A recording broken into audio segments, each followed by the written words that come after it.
So hubby came home the other day and he saw that I had made my cinnamon sourdough and he was like, ooh, you know what you really should do with that?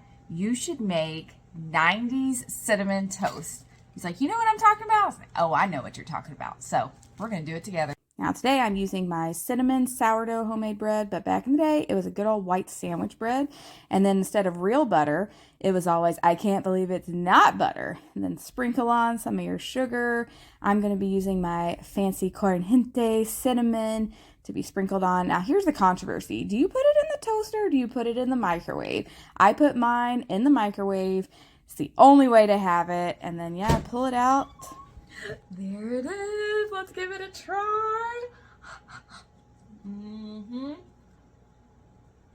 Oh yeah. The sourdough really makes it. So now I gotta know, did you have cinnamon toast as a kid? And if you did, how did you do it? I'm gonna go enjoy this one.